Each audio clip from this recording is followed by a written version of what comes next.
नमस्कार दोस्तों, गुरु ज्ञान टीवी चैनल में आपका स्वागत है। दोस्तों 25 जुलाई सावन पहले बुधवार संकष्टी चतुर्थी तिथि। दोस्तों यह जो बुधवार है श्रावण महीने में पड़ने वाला सबसे बड़ा बुधवार है, क्योंकि आषाढ़ महीने के बाद सावन का पहला बुधवार पड़ रहा है, जिसका बहुत ही बड़ा और विशेष महत्व होता है।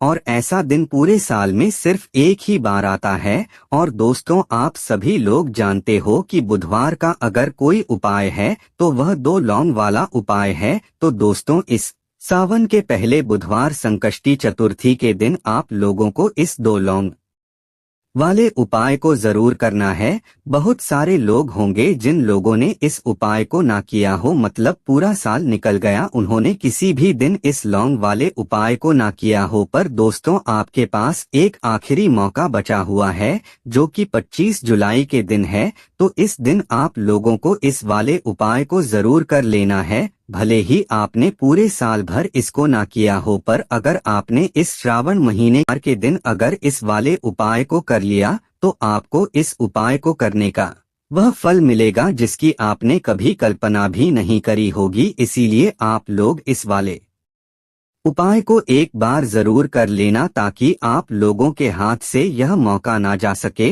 और आपको इस उपाय को करने का फल मिल सके। दोस्तों यह उपाय पंडित जी ने अपनी अभी की ही शिव महापुराण की कथा में बताया है, जिस उपाय को आज हम आपको बहुत अच्छे से समझाने वाले हैं। इस वीडियो को देखने के बाद इस उपाय को समझने के लिए आपको कोई और वीडियो को देखने की जरूरत नहीं पड़ेगी। तो चलिए दोस्तों उपाय को शुरू करते हैं। देखिए, ये इस श्रावण महीने के मंगलवार के दिन यह इतना खास होता है, इतना महत्वपूर्ण होता है। देखा है कभी कभी बड़े बड़े पूजा पाठ अनुष्ठान से जो मनोकामना पूर्ण नहीं होते, वह श्रावण महीने के दिन के छोटे से उपाय करने से ही आपकी मनोकामना पूर्ण हो जाती है। और बहुत सारे लोगों ने इस उपाय को किया भी है और उनको इस उपाय को करने का फल भी जरूर मिला है। अगर आप लोग भी इस उपाय को करना चाहते हैं तो आप इस उपाय को पहले अच्छे से समझ लेना, सुन लेना, उसके बाद करना। आपको इस उपाय का फल जरूर मिलेगा। और इस उपाय को कर लेने से आपके घर में चाहे किसी भी तरह की दुख और समस्या क्यों ना चल रही हो, आपको उसका कारण भी नहीं पता है कि दोस्तों यह किस कारण से चल रही है। उसका कुछ भी कारण हो सकता है, जैसे पितृ दोष हो सकता है या किसी भी तरह का मंगल दोष भी हो सकता है। तो इस दिन आप लोगों को यह वाला उपाय कर लेना है। यह एक ऐसा उपाय है जिस उपाय को अगर किसी विशेष दिन पर किया जाए तो दोस्तों उस विशेष दिन का जो है वह तो हमें मिलता ही मिलता है, पर हमने उस दिन पर इस उपाय को किया है तो हमें उससे भी बड़ा फल मिलता है। और फल बहुत जल्दी मिलता है, क्योंकि आप इस उपाय को बहुत और विशेष दिन पर कर रहे हो। तो चलिए अब उपाय के बारे में बात करते हैं, लेकिन उससे पहले आप लोगों को यह जानना आवश्यक है कि आखिर यह उपाय किस समय करना है, किसको करना है और कैसे करना है। तो चलिए हम आगे आपको वीडियो में एक एक करके के बता देते हैं। लेकिन उससे पहले अगर आप लोग हमारे चैनल पर नए हैं तो हमारे चैनल को सब्सक्राइब कर लेना और इस वीडियो को लाइक करके कमेंट बॉक्स में श्री शिवाय नमस्तुभ्यम ओम नमः शिवाय जरूर टाइप कर देना। तो दोस्तों 2 लौंग वाले उपाय को हमें इस बुधवार संकष्टी चतुर्थी के दिन कैसे करना है, किसको करना है, किस समय करना है और कहां पर करना है, यह सारे सवालों के जवाब आपको इस वीडियो में मिल जाएंगे। और जो यह वीडियो देखिएगा दोस्तों उसको 2 लौंग वाला उपाय जरूर करना चाहिए, क्योंकि इस दिन लौंग का भी बहुत ही बड़ा और विशेष महत्व होता है। और जब बात आ जाए 2 लौंग की तो यह सोने पर सुहागा वाली बात हो जाती है और यह एक बहुत ही बड़ा उपाय हो जाता है इस बुधवार संकष्टी चतुर्थी का। तो अब दोस्तों इस 2 लौंग वाले उपाय को आखिर करना किसको है, सबसे पहले हम लोग वह बात जान लेते हैं। तो देखो, घर की जो बड़ी माताएं बहनें होती हैं, उन माताओं बहनों में से कोई भी एक बड़ी माता बहन इस वाले उपाय को कर सकती है। और दोस्तों अगर आप चाहे तो अपने घर में से सभी सदस्यों को भी इस उपाय को करवा सकते हैं। अगर किसी व्यक्ति की खुद की कोई मनोकामना है, खुद की कोई दुख और परेशानी है, जो कि वह अपने लिए ही करना चाहता है, इस वाले उपाय को तो वह खुद अपने लिए भी कर सकता है। बाकी अगर कोई घर में से ऐसा है जो कि अपने पूरे घर परिवार की सुख और शांति के लिए यह वाला उपाय करना चाहता है, तो दोस्तों वह भी कर सकता है, उसमें भी कोई दिक्कत वाली बात नहीं है। कहने का मतलब यह है कि इस उपाय को हर एक सदस्य भी कर सकता है। अब दोस्तों, इस लौंग वाले उपाय को हमें करना कहाँ पर है? देखो, हमें शिवलिंग के पास में जाकर करना है। बहुत सारे लोग प्रश्न करते हैं, हर एक उपाय को करते समय क्या हम इस उपाय को घर पर या मंदिर में कर सकते हैं? देखो, तो इस वाले उपाय को आप मंदिर में करोगे तो अच्छा रहेगा, घर पर नहीं करना है। अगर घर पर करना है तो भगवान भोलेनाथ की तस्वीर लगानी पड़ेगी इस वाले उपाय को। उसके बाद में दोस्तों, जो अगला प्रश्न निकल कर आता है वह यह आता इस उपाय को लेकर कि आखिर इस उपाय को हमें किस समय करना है, सुबह के समय करना है कि शाम के समय करना है? तो देखो, इस वाले उपाय को आप लोग सुबह के समय भी कर सकते हो और शाम के समय प्रदोष काल में भी कर सकते हो।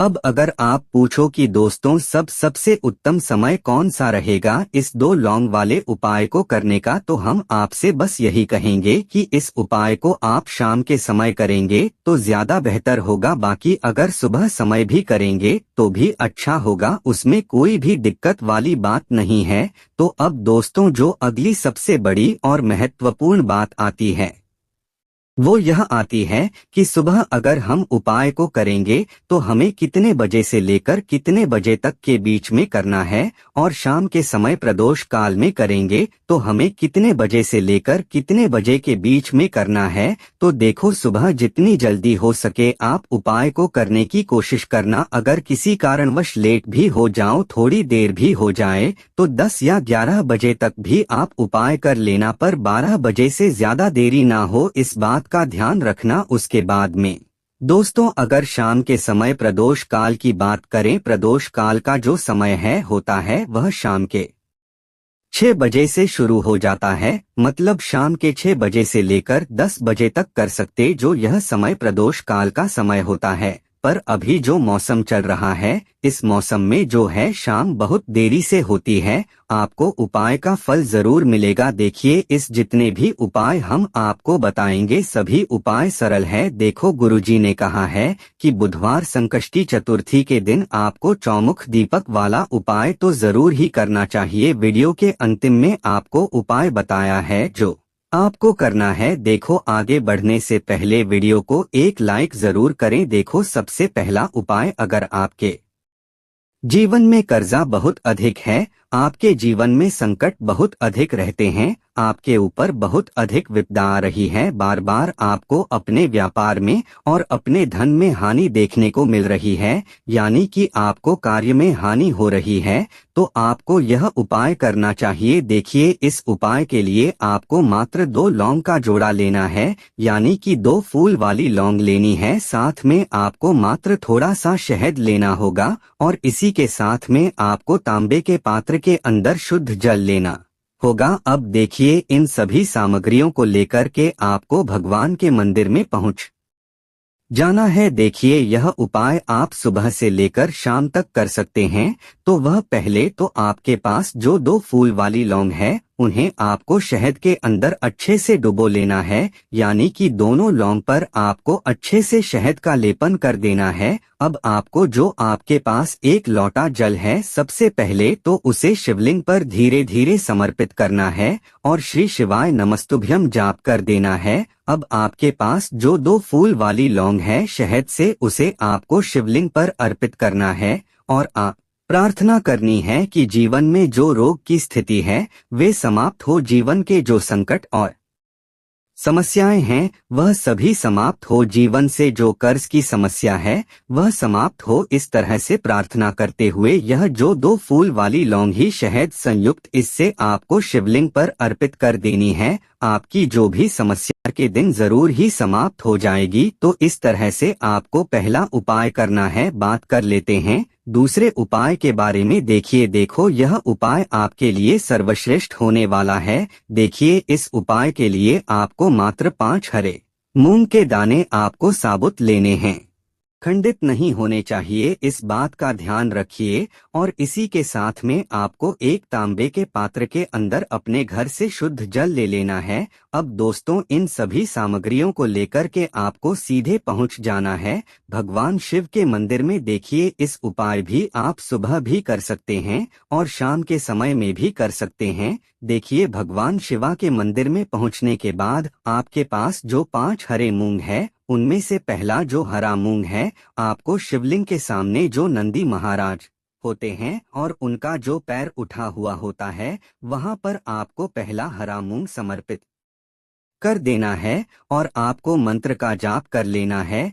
फिर आपको दूसरा हरा मूंग लेना है और शिवलिंग पर श्री गणेश जी वाला स्थान होता है, वहां पर आपको यह दूसरा हरा मूंग समर्पित कर देना है। यानी कि शिवलिंग के सीधे तरफ आपको यह दूसरा हरा मूंग समर्पित करना है और फिर आपको शिवाय या फिर श्री गणेशाय इस मंत्र का जाप कर लेना है। तीसरा हरा मूंग का दान आपको भगवान शिवा की सबसे प्रिय पुत्री माता अशोका सुंदरी वाले स्थान पर समर्पित करना होगा। शिवलिंग की जो जलाधारी होती है, जहां से जल रह करके आता है, उसी जलाधारी के बीच में जो कहीं कहीं उठी हुई लाइन होती है सांप की आकृति के रूप में, वहीं पर आपको तीसरा हरा मूंग समर्पित करना है और फिर आपको ओम नमः शिवाय इस मंत्र का जाप कर लेना है। अब दोस्तों, चौथा जो हरा मूंग है, उसे आपको भगवान कार्तिकेय जी का जो स्थान होता है शिवलिंग पर, वहां पर आपको यह चौथा हरा मूंग का दाना समर्पित कर देना है और आपको ओम नमः शिवाय इस मंत्र का जाप कर है। अब दोस्तों, आपके पास जो 5वां और अंतिम हरा मूंग बचा हुआ है, उससे जल के पात्र के अंदर डाल देना है और इस हरे मूंग से युक्त जल से आपको भगवान शिवा के शिवलिंग का अभिषेक कर देना है। जल आपको बिल्कुल धीरे धीरे समर्पित करते जाना है और लगातार आपको शिवा महापुराण के मूल मंत्र श्री ओम नमः शिवाय नम इस मंत्र का जाप करते रहना है।